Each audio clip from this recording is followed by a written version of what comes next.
Hi everyone, it is Wednesday, the 25th of March 2020, and it is 10:57 p.m. UK time.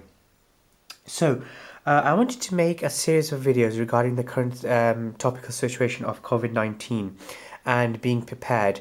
I've been watching a lot of news like everybody else.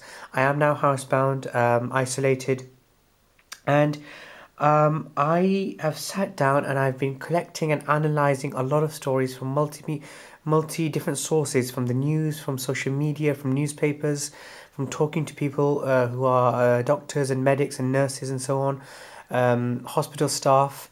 My own appointments at the hospital have been cancelled, so that I've cancelled some myself, and some have been cancelled by the hospital, so we can free up spaces. So I have sat down and I wanted to make the videos as I could, but I kept sort of hesitating to make the videos because I wanted to collect more information and then collect more information and then collect more information, just so that I could, by the time I made these set of videos, I had quite a lot of information. But the situation is changing so rapidly that it's not possible just to leave out all the stuff. So I've decided to start making these videos. So I have a list here, a very long list of divided into about seven areas. I'll quickly run through the areas. First of all, this video is going to be titled "A Warning." Second videos are going to be about assessing. Third, planning. Fourth, prepping. Fifth, being ready to leave the house if need be. Number 6, support. And number 7, mental health. Now, first of all, this video, warning. So, let's start. First of all, to every single person working in the health service across the world, thank you so very much from the bottom of our hearts to what you are doing. I know you've heard that a lot, but seriously, from a patient myself, I'm now so scared because I am a critical patient, and I am very, very scared now. I've never been scared about health with anything. I've been through hospitals most of my life, but I've never been scared. I am now scared, and I just don't know, because this is like a war. This is an enemy that you cannot see. How do you fight an enemy that you cannot see? I have no qualification to do that. I'm not a medic, and even the medics are having a lot of difficulty fighting it. So first of all, thank you so very much from the bottom of our hearts to all the medics and to all your support staff working in hospital in every speciality, from the porters to the cleaners to the admin staff, to the charity workers, to the mental health workers, to people just going in and volunteering and trying to help to do something, to the surgeons, to the doctors, to the medics, nurses, everyone. Thank you so very much. Right, secondly, so this part is going to be rather offensive, what I'm about to say, but there is a very, very important reason for that. For the love of God, and I don't want to sound overtly religious, but for the love of God, or if you don't believe in God, your choice, fair enough.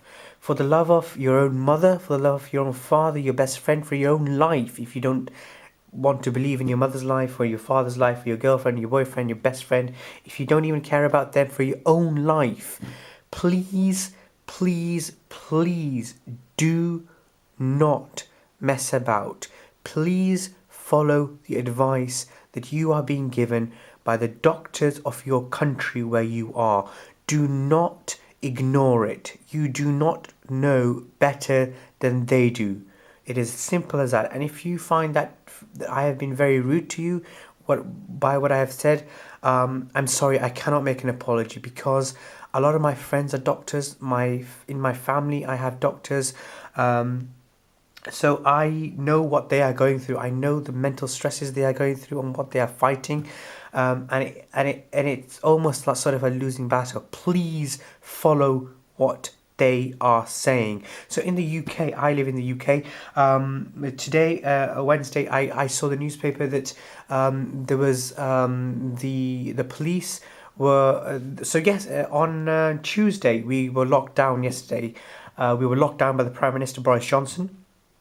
And today, people were going out to the Peak District. They were all driving on the Peak District. They were in their cars, on the motorway, and the police were saying, "No, turn around, go back home, go south." And they were still on going to the Peak District. I don't understand what these people are doing. I don't understand what cog is wrong in their brains that they have not followed the advice of nurses and doctors and medics and hospital workers who are crying on camera saying, please follow what we are doing, we are trying to save your life, and these people are just ignoring it. Why? I can't, I've done a degree in rocket science. I am an aeronautical engineer, as far as I'm concerned, I'm stupid compared to what doctors are. I just don't know anything about medicine, and I cannot.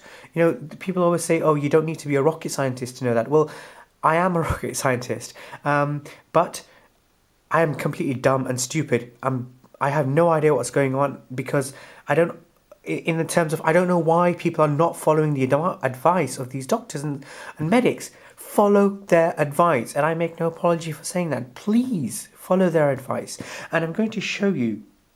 It's an audio recording that I found on Twitter with BBC Radio Solid, and it's going to start playing now in a moment. Please have a listen to this. You're a strapping, great young man. Why are you so worried about this virus?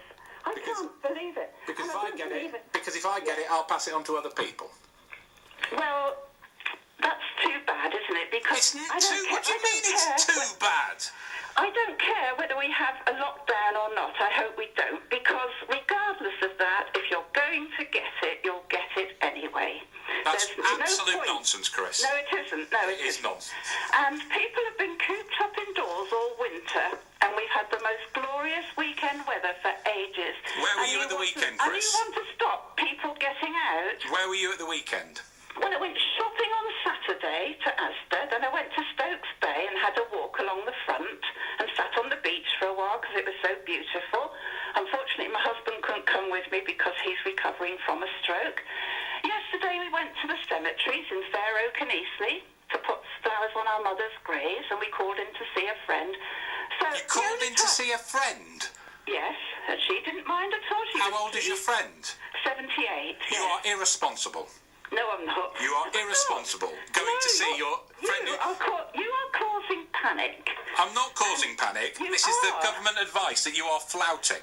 No, the government are stupid. I mean, Boris No, they're not. Johnson is an idiot, so I won't even go down there. Chris, I sincerely hope that you are wrong. I'm very nice. It's always nice to talk to you. I sincerely hope you are wrong. But if you went around all those places in the shops where we know people are not staying apart, and then you went to see your 78-year-old friend, you are irresponsible. You are a frightened man, and I can't understand why. Because I don't want to pass this on. I don't want to get it, and I don't want to pass it on. Don't be silly. Don't be silly. You'd survive it. What are you worried about? But the person I pass it to might not. Your 78-year-old friend might not.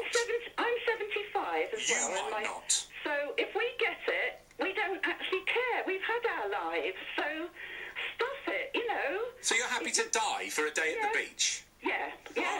Bye, Chris. Sorry, but I can't deal with any more of that.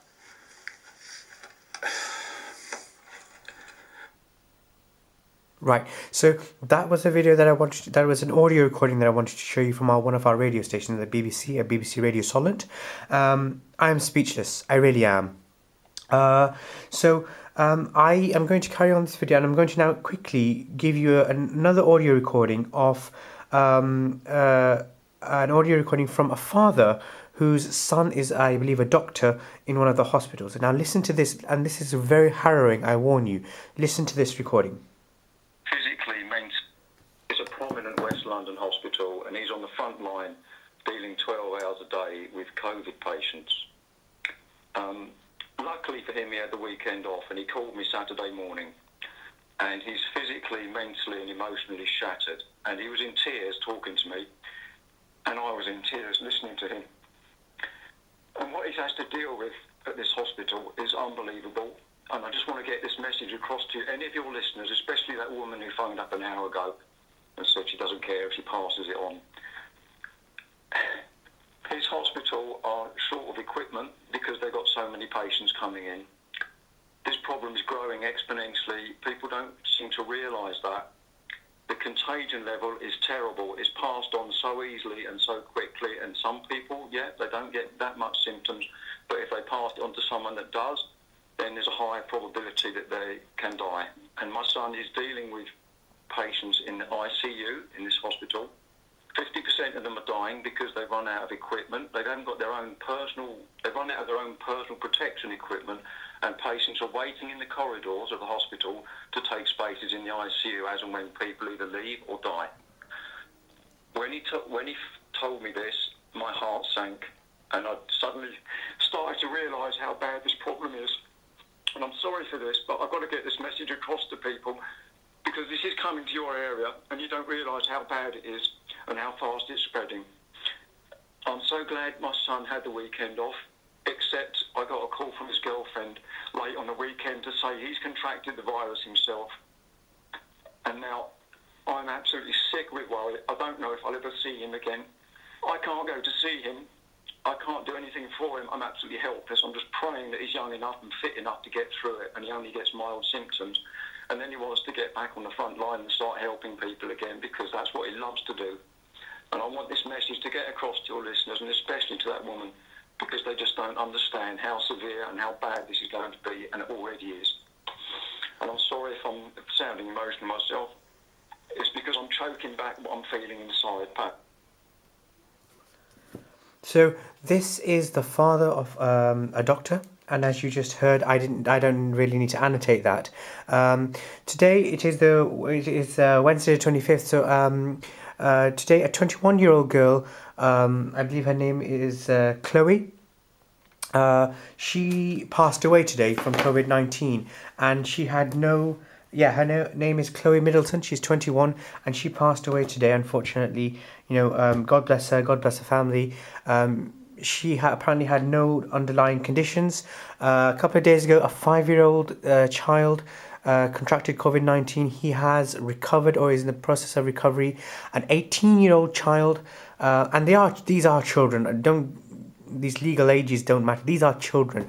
So that lady was saying, you're a healthy person. Well, today, a 21-year-old healthy child died.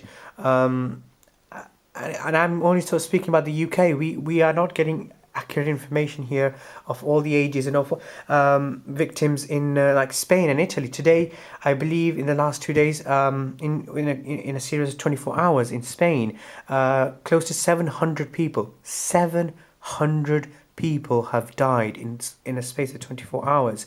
Between Sunday and Monday, in a 24-hour period, close to 800 people passed away in Italy. I mean, these are human lives. What are you doing? Please pay attention to what is being said by the doctors. You are not paying attention. And there is a lot of anti-science and denial of science, fake hype that is going around. I've watched so many videos, and one more thing that I am going to say. Please stop using the word Chinese virus. It's not a Chinese virus. Yes, it originated in China, but it's not a Chinese virus. It is COVID-19, okay? A lot of people are using that as a derogatory term, and there are so many other derogatory terms that I have heard from many people on YouTube and Twitter and forums that I am absolutely disgusted with. We are all human. We have the same blood.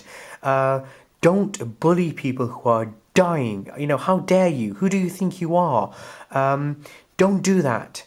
We are all human. We have the same organs. We have the same blood. Don't let tribal national allegiances, which are all this fakery, separate us and put us into this fake, I don't like you because you're from the neighbor's house. We are all the same. We are all the same. And we need to care about each other, and we need to help each other, and we need to live. We need to get through this, and we need to reunite. So this is the warning module. This is the warning part 1, and I'm going to do another part 2 to this warning as well. And then I will carry on with the other ones as we go along. Thank you very much for watching. Please pay attention. and I'll switch over to part 2 in a moment. Thank you.